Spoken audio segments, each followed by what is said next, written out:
कहते हैं शक्ति के खेल में सबसे बुरा ये नहीं कि लोग आपसे नफरत करें या प्यार करें।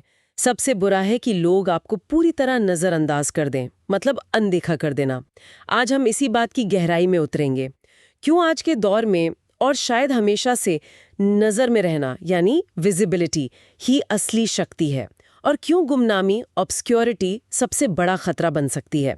हम ये समझने की कोशिश करेंगे कि कैसे लोगों की धारणा, उनका परसेप्शन अक्सर हकीकत से ज्यादा मायने रखती है और आपके असर को मतलब तय करती है। हाँ, और हमारी ये बातचीत काफ़ी हद तक रॉबर्ट ग्रीन की मशहूर किताब द 48 लॉज ऑफ पावर से जुड़ी है, खासकर उनके नियम 6 पर, जो कहता है चाहे कुछ भी करना पड़े लोगों का ध्यान अपनी तरफ खींचो। हम इससे जुड़े कुछ और नियम भी देखेंगे। और हाँ, एक अलग नजरिया भी है हमारे पास, एक व्यक्तिगत अनुभव। अच्छा, बढ़िया। तो चलिए फिर शुरू करते हैं। हमारा मकसद है इन स्रोतों से वो खास रणनीतियां, दिलचस्प किस्से, मनोवैज्ञानिक पहलू और हाँ, जरूरी चेतावनियां, वो सब निकालना, जिनसे ये समझा जा सके कि ध्यान खींचने की इस दौड़ में कैसे आगे बढ़ा जाए और कैसे संभल कर रहा जाए। तो सबसे पहली और दिलचस्प बात यह है कि शक्ति टिकी होती है आपकी प्रतिष्ठा पर, आपकी रेपुटेशन पर। जैसा कि नियम 5 कहता है, जरा सोचिए, अगर कोई आपको जानता ही नहीं, कोई आपकी तरफ ध्यान ही नहीं देता, तो आप कितने भी काबिल क्यों ना हो, उसका कोई मतलब नहीं रह जाता है। आपको अनदेखा किया जाना एक तरह से आपको शक्तिहीन बना देता है। यही नियम 6 का असली मतलब है, नजर में रहो वरना खत्म हो जाओ। हम्म ये बात पीटी बार्नम बखूबी समझते थे। वो तो इस खेल के माहिर थे। उनका एक किस्सा है, शायद 1836 का, एनापोलिस शहर में। वो यूं ही घूम रहे थे काला सूट पहने हुए, और लोगों ने उन्हें गलती से कोई बदनाम पादरी समझ लिया, रेवरेंड एवरी, और उनके पीछे एक भीड़ सी लग गई। लोग घूर रहे थे, कानाफूसी कर रहे थे। हाँ, और बार्नम ने फौरन ये बात पकड़ ली। उन्होंने महसूस किया कि किसी भी तरह का ध्यान, चाहे वो गलतफहमी से मिला हो या थोड़ा नेगेटिव ही क्यों ना हो, पूरी तरह से अनदेखे जाने से तो लाख गुना बेहतर है। यहीं से उन्होंने वो मशहूर लाइन निकाली, कोई भी पब्लिसिटी अच्छी पब्लिसिटी होती है। मतलब चर्चा में बने रहना जरूरी है, वजह चाहे अच्छी हो या बुरी। नेगेटिव ध्यान भी कम से कम आपको लोगों के दिमाग में तो रखता है। सही बात है। यानी बार्नम ने सीखा कि अगर लोग आपके बारे में बात कर रहे हैं, आपकी निंदा कर रहे हैं या आप पर हमला भी कर रहे हैं, तो भी ये उस गुमनामी से बेहतर है जहां कोई आपको पूछता ही नहीं। और उन्होंने इस सबक का इस्तेमाल बाद में अपने सर्कस और प्रदर्शनों में खूब किया। हमेशा कुछ ऐसा किया जिससे लोग उनके बारे में बात करते रहे, है ना? बिल्कुल, जैसा बानम ने दिखाया, कभी कभी थोड़ी बदनामी या कुख्याति, नोटोराइटी जिसे कहते हैं, वो भी फायदेमंद हो सकती है, अगर वो आपको लोगों की नजरों में बनाए रखे। असली खेल है प्रासंगिक बने रहने का, रिलेवेंट रहने का। अगर आपकी चर्चा हो रही है तो आप शक्ति के खेल में बने हुए हैं, गुमनामी आपको बाहर कर देती है। अच्छा, तो ये तो हुआ सीधे सीधे ध्यान खींचना, चाहे थोड़ा विवादित तरीके से ही सही। पर क्या ध्यान खींचने के और भी तरीके हैं, शायद थोड़े कम शोर शराबे वाले, जैसे रहस्य का इस्तेमाल करना? ये कैसे काम करता है? रहस्य, हाँ, ये एक बहुत शक्तिशाली तरीका है। देखिए, रहस्य लोगों को अपनी तरफ खींचता है, उन्हें सम्मोहित करता है, क्योंकि उसे कभी पूरी तरह समझा नहीं जा सकता। वो लगातार लोगों को सोचने पर मजबूर करता है, अंदाजे लगाने पर मजबूर करता है। और क्योंकि वो कभी पूरी तरह खुलता नहीं, लोग उससे कभी ऊबते भी नहीं। नियम 6 इसी रहस्य की ताकत पर भी जोर देता है। कोई उदाहरण है इसका? हाँ, एक शानदार उदाहरण है माता हाही का। जो स्रोत हमारे पास हैं, वो बताते हैं कि शायद वो कोई असाधारण डांसर नहीं थी, नहीं शायद उस जमाने की सबसे खूबसूरत महिला, लेकिन उनकी लगातार बदलती कहानियाँ, उनके वो एग्जॉटिक पहनावे और उनके चारों ओर बुना रहस्य का जाल, इसी ने उन्हें पूरे यूरोप में मशहूर कर दिया।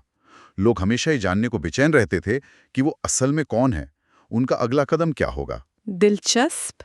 एक और उदाहरण है काउंट विक्टर लस्टिक का, 20वीं सदी के बड़े ठगों में से एक। वो अक्सर खुद को एक रहस्यमयी खानदानी अमीर शख्स के तौर पर पेश करते थे। उनका ये रहस्यमयी अंदाज लोगों को खींचता था।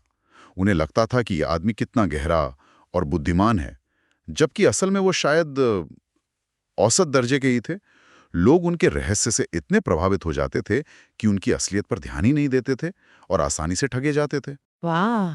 और देखिए, रहस्य बनाए रखने का एक तरीका है अप्रत्याशित होना, अनप्रेडिक्टेबल। जैसा कि नियम 17 सुझाता है, थोड़ा हट के सोचना, ऐसा कुछ करना जिसकी किसी को उम्मीद ना हो। जैसे हन्निबल ने रोमन सेना को धोखा देने के लिए रात के अंधेरे में हजारों मशाले जलवाकर अपनी सेना को बहुत बड़ा दिखाया था। किसी ने सोचा भी नहीं था कि वो ऐसा कुछ करेंगे। इस अप्रत्याशित चाल ने दुश्मन को पूरी तरह भ्रमित कर दिया। ये दिलचस्प है।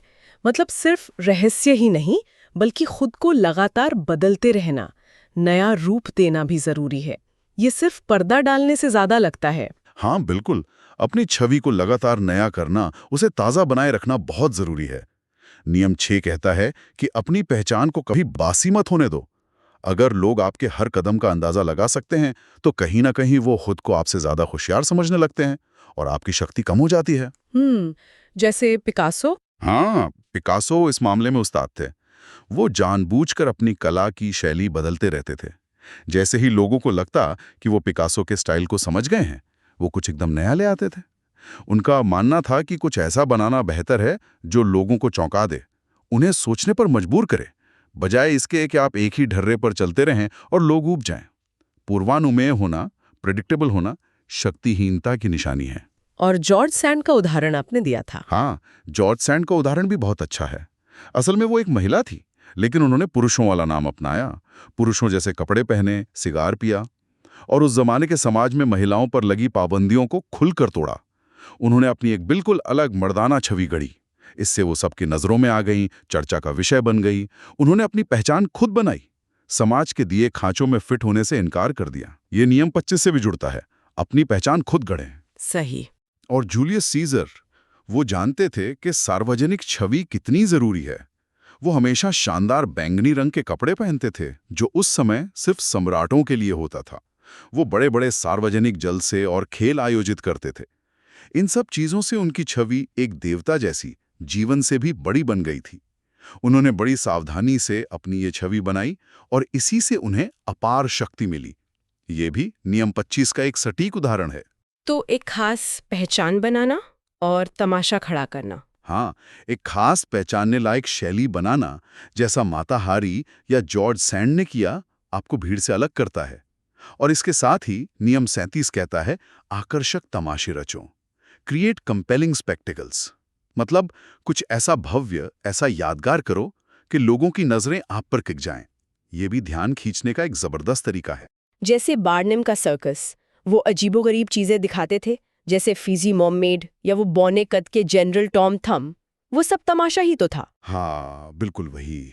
बड़े बड़े दिखावे, अनोखे प्रदर्शन, नाटकीय हाव भाव, ये सब मिलके शक्ति का एक प्रभामंडल, एक ऑरा बनाते हैं। जब लोग इस दिखावे और चकाचौंध में खो जाते हैं, तो वो ये नहीं देख पाते कि आप असल में क्या कर रहे हैं। बार्नम ने इसी तमाशे का इस्तेमाल करके न सिर्फ लोगों का ध्यान खींचा, बल्कि खूब पैसा भी कमाया। लेकिन यहाँ एक सवाल उठता है मेरे मन में। क्या हमेशा यही शोर शराबा, तमाशा, रहस्य ही जरूरी है? क्या ऐसा नहीं हो सकता कि इंसान सिर्फ अपने काम के दम पर, बिना किसी दिखावे के, अपनी पहचान और सम्मान हासिल करे? हमें एक दूसरा नजरिया भी मिला है, जो सिर्फ कर्मों पर, एक्शंस पर जोर देता है। हाँ, और ये बहुत जरूरी सवाल है। क्या सिर्फ काम की गुणवत्ता ही काफी नहीं है? क्या बिना बाहरी चमक दमक के पहचान नहीं बन सकती? हमारे पास एक YouTube स्रोत से मिला एक व्यक्तिगत अनुभव है, जो इसी पहलू पर रोशनी डालता है। हाँ, उस वीडियो में वक्ता अपने जीवन के एक मुश्किल दौर का जिक्र करते हैं, जब उन्होंने शायद सब कुछ पीछे छोड़कर एक नई शुरुआत की थी। परिवार या दोस्त शायद उतने सहयोगी नहीं थे और जीवन में कई निजी परेशानियां भी थीं, लेकिन उन्होंने तय किया कि वो लोगों से बहस करने या हर किसी को जवाब देने में अपनी ऊर्जा बर्बाद नहीं करेंगे। इसके बजाय उन्होंने अपना पूरा ध्यान अपने काम पर लगाया। उनका जो मुख्य विचार था वो ये था कि दुनिया आप पर यकीन करे या ना करे, अगर आपको खुद पर भरोसा है कि आप कुछ कर सकते हैं, तो बस करते जाइए। किसी को ज़बानी जवाब देने की ज़रूरत नहीं है। आपके नतीजे, आपके काम का फल, वो खुद ही सबके सवालों का जवाब बन जाएगा। ये नज़रिया रॉबर्ट ग्रीन के नियम 9, कर्मों से जीतें, बहस से नहीं, win through your actions, never through argument, के काफ़ी करीब है। बिल्कुल। तो ये ध्यान खींचने वाले नियम 6 से एक अलग रास्ता दिखाता है। एक रास्ता जो बाहरी दिखावे और तमाशे के बजाय अंदरूनी मजबूती, संकल्प और ठोस नतीजों पर टिका है। यह हमें याद दिलाता है कि शक्ति पाने या दिखाने का सिर्फ एक ही तरीका नहीं होता है। कुछ लोग बार्नम की तरह तमाशे से आगे बढ़ते हैं, तो कुछ लोग अपने काम की नींव पर अपनी इमारत खड़ी करते हैं।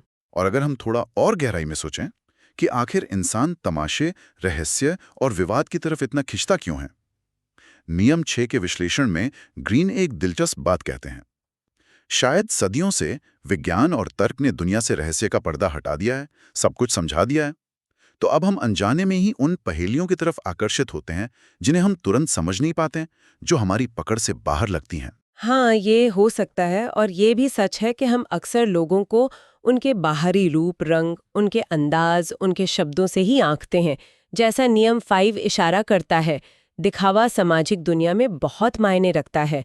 प्रतिष्ठा शक्ति का आधार है और प्रतिष्ठा बनाने में दिखावे का बड़ा हाथ होता है। और आज के सोशल मीडिया के ज़माने में तो ये बात और भी ज़्यादा सच हो गई है ना? हर कोई ध्यान खींचने की कोशिश कर रहा है। इतने शोर में किसी का ध्यान पाना एक कीमती चीज़ बन गया है। Scarcity of attention.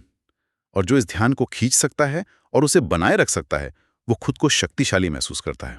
विवाद, तमाशा, रहस्य, ये सब आज ऑनलाइन दुनिया में ध्यान खींचने के आजमाए हुए हथियार बन गए हैं। तो ठीक है, ये सब बातें दिलचस्प है, पर सवाल ये है कि जो लोग हमें सुन रहे हैं वो इन विचारों का अपनी जिंदगी में कैसे इस्तेमाल कर सकते हैं। जैसे बिजनेस में इसका क्या मतलब है? बिजनेस में ये सिद्धांत ब्रांडिंग, मार्केटिंग और यहाँ तक कि व्यक्तिगत करियर में अपनी पहचान बनाने, मतलब विजिबिलिटी बढ़ाने में बहुत काम आ सकते हैं। देखिए, सिर्फ एक अच्छा प्रोडक्ट या सर्विस होना ही काफ़ी नहीं है, लोगों को उसके बारे में पता भी तो होना चाहिए। नियम 7 का उदाहरण लें, एडिसन और टेस्ला। टेस्ला शायद ज़्यादा जीनियस थे, लेकिन एडिसन ज़्यादा मशहूर हुए, ज़्यादा सफल हुए। क्यों? क्योंकि एडिसन प्रचार करने में, अपनी छवि बनाने में और यहाँ तक कि दूसरों के काम का श्रेय लेने में भी माहिर थे। वो जानते थे कि दुनिया को कैसे दिखाना है कि वो ही असली आविष्कारक हैं। सही। और हमारी सामाजिक जिंदगी में, लोगों के बीच उठने बैठने में, सामाजिक दायरे में भी ये सिद्धांत काम आते हैं। किसी पार्टी या इवेंट में कैसे अलग दिखें, कैसे लोग आपको याद रखें, कैसे एक यादगार प्रतिष्ठा बनाएं। पुराने ज़माने के दरबारियों को देखिए, जिनका जिक्र प्रस्तावना और नियम 24 में आता है। वो कितनी चतुराई से राजा का ध्यान अपनी तरफ खींचते थे, लेकिन इतनी होशियारी से कि राजा को कभी खतरा महसूस न हो और दूसरे दरबारी उनसे जले भी नहीं। वो जानते थे कि कब सामने आना है और कब थोड़ा पीछे रहना है। अच्छा। और जो लोग रचनात्मक काम करते हैं, लेखक, कलाकार, संगीतकार, वो भी रहस्य, विवाद या कुछ नया बन लाकर लोगों का ध्यान अपनी तरफ खींच सकते हैं, जैसा पिकासो ने अपनी शैली लगातार बदल कर किया। हाँ। या जॉर्ज सैंड ने अपनी अनोखी पहचान बनाकर सामाजिक नियमों को चुनौती दी और सबका ध्यान खींचा। लेकिन जैसा हमने शुरू में कहा था, ध्यान खींचना एक दोधारी तलवार भी है। ये खतरनाक खेल भी हो सकता है। इसके क्या जोखिम है? बिल्कुल सही कहा। ध्यान शक्तिशाली है, लेकिन यह बहुत अस्थिर भी है, वॉलेटाइल। ये चीज नियम 6 में छुपी हुई है, इसे संभालना आना चाहिए। देखिए, सिर्फ बदनामी या स्कैंडल के दम पर टिके रहना लंबे समय में आपकी विश्वसनीयता को खत्म कर सकता है। लोला मॉन्टेस का उदाहरण याद कीजिए। वो ध्यान खींचने में माहिर थी, अक्सर विवादों और स्कैंडल्स के जरिए।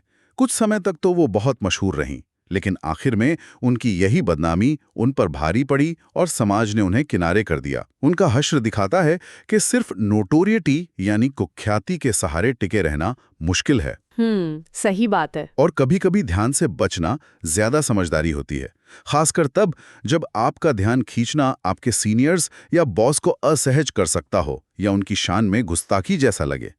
नियम 1 क्या कहता है? कभी अपने मालिक से ज्यादा चमकने की कोशिश न करें। अगर आपकी चमक से आपके बॉस को असुरक्षित महसूस होता है, तो ये आपके लिए खतरनाक साबित हो सकता है। तो कब ध्यान खींचना है और कब नहीं, ये जानना भी जरूरी है। तो मतलब संतुलन साधना जरूरी है, कितना दिखाना है और असल में कितना काम करना है इसके बीच। हाँ, संतुलन ही कुंजी है, की है। ध्यान खींचने वाली रणनीतियों और आपके काम के असली सार, सब्सटेंस या आपकी काबिलियत के बीच एक तालमेल होना चाहिए। बहुत ज्यादा दिखावा करना, ऑस्टेंटेशन, जिसे नियम 24 कहता है, या अपनी योजनाओं को इतना खुला छोड़ देना कि हर कोई आपका अगला कदम जान जाए, ये आपको कमजोर बना सकता है। आपको ये समझ होनी चाहिए कि कब स्पॉटलाइट में आना है और कब थोड़ा पीछे हट जाना है। और एक बात और याद रखनी चाहिए, सफलता और ध्यान अक्सर ईर्ष्या को जन्म देते हैं। नियम 46, जब आप लोगों की नज़रों में आते हैं तो लाजमी है कि कुछ लोग आपसे झलेंगे। आपको इस ईर्ष्या से निपटना भी सीखना होगा।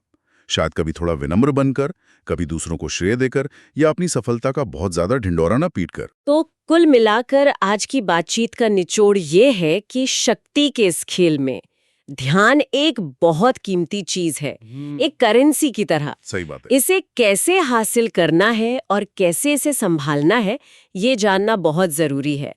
चाहे वो बारनम का तमाशा हो, माताहारी का रहस्य हो या सीजर की भव्यता। तरीके अलग हो सकते हैं, लेकिन मकसद एक ही है, नजरअंदाज न किया जाना। बिल्कुल। लेकिन इसे हमेशा समझदारी, संतुलन और शायद थोड़ी नैतिकता के साथ इस्तेमाल करना होगा। बिल्कुल। सिर्फ दिखावा या बदनामी के भरोसे रहना खतरनाक हो सकता है। बिल्कुल। और हाँ, ये भी याद रखना जरूरी है कि ठोस काम, असली हुनर का अपना एक अलग और शायद ज्यादा टिकाऊ मूल्य होता है। जैसा कि नियम 9 और हमारे एक स्रोत ने भी बताया, कर्मों से कमाई गई इज्जत अक्सर ज्यादा लंबी चलती है। सही कहा। तो चलिए आज की चर्चा को यहीं रोकते हैं, लेकिन श्रोताओं के लिए एक सवाल छोड़ जाते हैं। रॉबर्ट ग्रीन अपनी किताब की प्रस्तावना में लिखते हैं कि शक्ति के खेल से बाहर निकलने की कोशिश करना बेकार है। इससे बहस करने, शिकायत करने या बुरा महसूस करने से कहीं बेहतर है कि हम इस खेल को समझें और इसमें माहिर बनें। तो सवाल यह है, अपनी जिंदगी में ध्यान, प्रतिष्ठा और कर्म के बीच संतुलन कैसे बनाया जाए? कब ऐसा लगता है कि नजर में आना जरूरी है और कब ऐसा लगता है कि बस काम को ही बोलने दिया जाए? सोचने वाली बात है।